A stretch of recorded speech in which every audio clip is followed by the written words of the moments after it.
Hello and welcome to Joy on the Journey, the monthly program of Holy Trinity Anglican Church.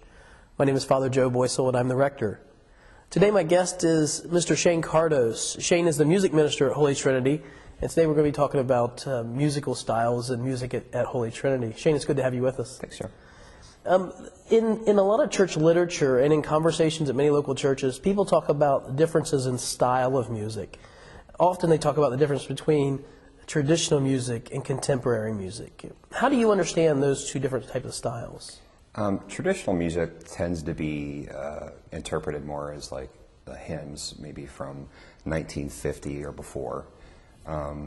Contemporary music could be anything from that point on to today, except that contemporary music is kind of a shifting term, because contemporary in the 80s is not what contemporary is today. So that's always changing. As a matter of fact, hymns in their day were contemporary. So contemporary is something that's just not like... it sort of means with the present, doesn't it? It does, yeah. Right. So it's something hard, you can't pin it down. A sort of a moving target. It is a moving target. Right. Yeah.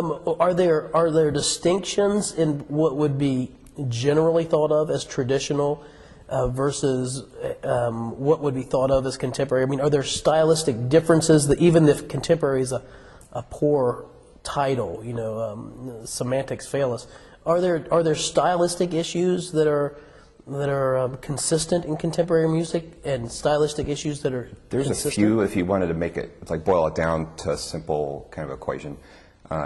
Hymns tend to be a little more thoughtful or in depth with the lyrics, and they follow a little bit more stricter form, like a poetry type form, and also the music tends to be a little more straightforward, where when you sing, you tend to sing on the downbeat or upbeat. Throughout the 1900s, even hymns started to change a little bit musically, where syncopation started to kind of enter into play. And now you have modern music where the melody and the beat and everything's all over the place. And the poetry could be pretty standard or in the lyrics, but it could also be way out there. Is it fair to say that in a lot of traditional music that it was lyrically driven, whereas a lot of contemporary music seems to be a lot of more music driven? Absolutely, because with some traditional hymns you'd have a very strict form with the lyrics, and you could apply that lyric to several different songs. As long as the song form fit the lyric form, you could merge the two. Right. And with modern music, that's not really happening so much. So you don't see people singing a dozen hymns to the same tune. No. They sing only one Like song. from the Psalter, they would do that. Right. Well, at Holy Trinity, people have talked about this congregation as being both traditional and contemporary. In some ways, we're very historic, but in other ways, we seem to do things in a fresh and in a new sort of way. How do you handle music in such a kind of eclectic environment? Well, the first thing we try to do is to pick the best of the best, no matter what style or what time period. So we're going to be singing songs from the Middle Ages, songs from the early Christian era, from not the first century Christians, but 400 or 500 years in, all the way up to today. And so we go through, and when we're picking out music, we look at content first. And if that content is theologically sound, we go to step 2, and is it accessible? Is it something that has a melody that we can easily get into and think that the congregation as a whole, that all of us can worship together to? And then another criteria I try to apply to picking out different styles of music or different types of music is when we're actually singing the music, do we notice that God's with us? Is it a type of song where we're playing and we're singing and it just works? Or are we working so hard playing it just to, like, it's kind of like when you're using a saw. You know, when you're always taught to, when you're using a saw, to let the saw do the work. Right. Well, we try to let the song do the work. Okay. And if we can enjoy the song and notice that God's here with us while we're singing it and it has good theology and all that, then we don't want the song to be the point. Right. We want God to be the point. Absolutely. Okay, great. Do you find that in churches where they have, where they are, very locked into one style, that is, either that it's all traditional music or all contemporary music, do they give up something when they lock themselves into that style? Yeah, there's so much richness out there. There's so much music from the past 2,000 years. I mean, it's a lot of music, and there's a lot of good music, and there's a lot of bad music. But to just say, well, only music from the past 20 years is what we're going to do, and some churches don't even do that.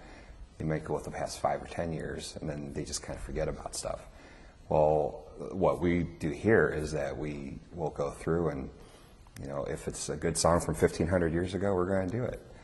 I forgot your point. Yeah, well, just if we have just a single focus, so what is it that we lose? And I think you addressed it. That we lose some of the richness of the history, right? Either the current and the contemporary history, or the ancient history. Right. That we are a church of 2,000 years, and so on the one hand, our faith goes back 2,000 years, right, and even before that to the history of Israel. But also that the faith should be contemporary. It should be an everyday faith. It should be something that you can take to the office on Monday morning, right, something that you can take to your friend's house for a Thursday evening meal. So that the faith is both historic and present.